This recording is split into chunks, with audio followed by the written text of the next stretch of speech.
परमाधार्मिक परमाधामी देवों के 15 भेद। पहला, असुर जाति के ये देव नारकी जीवों को ऊपर आकाश में ले जाकर एकदम छोड़ देते हैं। दूसरा, अंबर छुरी आदि के द्वारा नारकी जीवों के छोटे छोटे टुकड़े करके भाड़ में पकने योग्य बनाते हैं। तीसरा, श्याम, ये रस्सी या लात धूसे आदि से नारकी जीवों को पीटते और भयंकर स्थानों में पटक देते हैं। ये जो काले रंग के होते हैं वह अतः श्याम कहलाते हैं।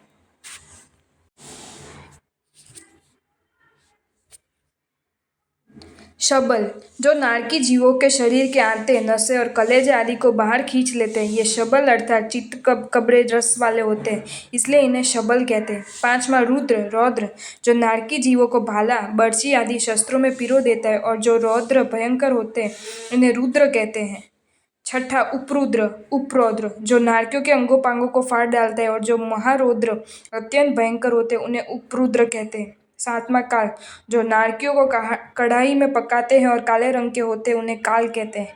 आठवां, महाकाल, जो नारकीय जीवों के चिकने मांस के टुकड़े टुकड़े करते हैं एवं वापस उन्हीं को खिलाते हैं और बहुत काले होते हैं, उन्हें महाकाल कहते हैं। नौवां, 80 पत्र, जो वैक्रिय शक्ति द्वारा 80 अर्थात तलवार के आकार वाले पत्तों से युक्त वन की विक्रिया करके उसमें बैठे हुए नारकी जीवों के ऊपर तलवार सड़ी के पत्ते गिराकर तिल सड़ी के छोटे छोटे टुकड़े कर डालते हैं, उन्हें 80 पत्र कहते हैं।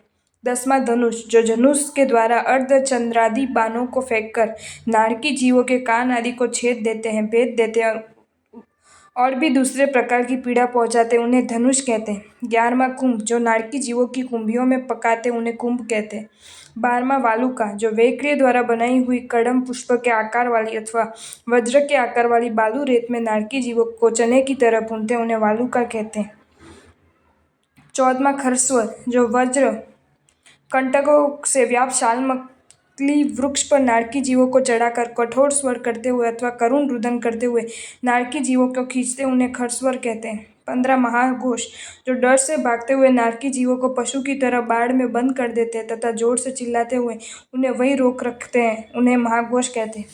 पूर्व जन्म में क्रूर किया तथा संक्लिष्ट परिणाम वाले हमेशा पाप में लगे हुए भी कुछ जीव पंचायती त्रप आदि अनाज्ञापूर्वक किए गए काय क्लेश में आसुरी गति को प्राप्त करते और परमाधार्मिक देव बनते। 15, महाघोष, जो डर से भागते हुए नारकी जीवों की पशु की तरह बाहे में बंद कर देते हैं तथा जोर से चिल्लाते हुए उन्हें वहीं रोक रखते हैं, उन्हें महाघोष कहते हैं।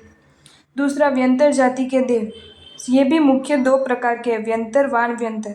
ये देव मेरु पर्वत के नीचे तथा भवनपति देवों से ऊपर मध्य लोक की सीमा में रहते हैं। व्यंतर देव 8 प्रकार के हैं, पिशाच, भूत, यक्ष, राक्षस, किन्नर, किंपुरुष, मोहरग, गंधर्व। व्यंतर देव वान व्यंतर देवों के भी 8 भेद हैं, आणपत्री, पाणपत्री, ऋषिवादी, भूतिवादी, कंदित, महाकंदित, कुष्पांड, पतंग देव। व्यंतर देवी की एक जाति और है, जुम्बुक देव। तिर्यक लोक में रहने से ये तिर्यक जुम्बुक भी कहते हैं। वे अपनी इच्छा अनुसार स्वतंत्र पर प्रवृत्ति करने वाले अर्थात निरंतर क्रीड़ा में रत रहने वाले देव हैं। ये अति प्रसन्नचित्त रहते हैं और मैथुन सेवन की प्रवृत्ति में आसक्त बने रहते हैं। जिन मनुष्य पर ये प्रसन्न हो जाते हैं उन्हें धन संपत्ति आदि से सुखी कर देते हैं और जिन पर ये कुपित हो जाते हैं उनको कई प्रकार की हानि पहुंचा देते हैं। दीक्षा के पूर्व जब तीर्थंकर भगवान वर्षिदान देते हैं तब ये देवी उनके भंडार भरते हैं। इनके 10 भेद इस प्रकार है। पहला, अन्न जुम्बुक, भोजन के परिमाण को बढ़ा देना, घटा देना, सरस कर देना, निशा कर देना आदि की शक्ति रखने वाले देव। दूसरा, पान जुम्बुक, पानी के परिचय को घटा देने वाले या बढ़ा देने वाले देव। वस्त्र जम्बुक। तीसरा, वस्त्र के परिमाण को घटाने और बढ़ाने की शक्ति रखने वाले देव। चौथा, लयन जुम्बुक, घर मकान आदि की रक्षा करने वाले देव। पांचवा, शयन जुम्बुक, शैया आदि की रक्षा करने वाले देव। छठा, पुष्प जुम्बुक, फूलों की रक्षा करने वाले देव। सातवां, फल जुम्बुक, फलों की रक्षा करने वाले देव। आठवां, पुष्प फल जुम्बुक, फूलों और फलों की रक्षा करने वाले देव। नौवां, विद्या जुम्बुक, विद्याओं की रक्षा करने वाले देव। 10वां, अव्यक्त जुम्बुक, सामान्य रूप में सब पदार्थों की रक्षा करने वाले देव। तीसरा, ज्योतिषी देव, इनके 5 भेद हैं, चंद्र, सूर्य, ग्रह, नक्षत्र और तारा। इनके विमान सदा ज्योतिमान प्रकाश रहमान रहने में इनको ज्योतिषी कहते हैं। ये मेरु पर्वत से 790 योजन ऊपर और 900 योजन तक के आकाश अंतरिक्ष में ये देव मेरु पर्वत के चारों तरफ परिभ्रमण करते रहते हैं। अढ़ाई द्वीप में ये देव मेरु पर्वत की प्रदक्षिणा करते रहते हैं, इसलिए चर कहलाते हैं। इनके भ्रमण के कारण ही दिन रात घड़ी मुहूर्त मास वर्ष आदि होते हैं। अढ़ाई द्वीप के बाढ़ क्षेत्र में ये सदा स्थिर रहते हैं, इसलिए जहाँ दिन है वहाँ सदा दिन ही रहता है, जहाँ रात है वहाँ सदा रात रहती है। इस प्रकार 5 ज्योतिषी देव के अस्थिर तथा स्थिर ये 10 भेद हो जाते हैं। चौथे वैमानिक देव। ऊर्ध्व लोक में जो देव विमानों में निवास करते हैं वे वैमानिक देव कहलाते हैं। उनके भेद इस प्रकार हैं। 12 कल्पोत्तर देव, जहाँ कल्प आचार मर्यादा हो। दूसरा कल्पातीत देव, जहाँ कल्प का व्यवहार ना हो। ये भी 2 प्रकार के होते हैं। नवग्रव्यक देव, दूसरा 5 अनुत्तर विमान। तीसरे किल्विषक देव, चौथे नवलोकांतिक देव। 100 धर्म कल्प आदि 12 कल्प विमान, उनके ऊपर 9 ग्रव्यक विमान तथा उनसे ऊपर 5 अनुत्तर विमान है।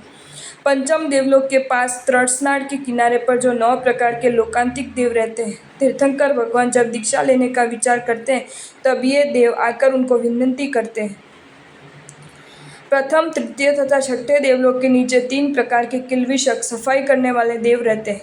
देवों की उत्पत्ति स्थान को उपपात सभा कहते हैं। यहाँ पर फूलों जैसी कोमल शैया पर देवों की उत्पत्ति होती है। उत्पत्ति के समय प्रत्येक देव अपर्याप्त अवस्था में होते हैं। उत्पत्ति के 48 मिनट अंतर्मुहूर्त के भीतर वे आहार, शरीर, इंद्रिय, श्वासोच्छ्वास तथा भाषा मन पर्याप्ति पूर्ण कर लेते हैं, तब उनकी पर्याप्ति अवस्था कहलाती है। इस प्रकार 99 अपर्याप्त तथा 99 पर्याप्त कुल 198 भेद देवों के होते हैं। 4 गति के संसारी जीवों के भेद 563, नरक के 14 भेद, तिर्यंच के 48 भेद, मनुष्य के 303 भेद, देव के 198 भेद, कुल 563 भेद।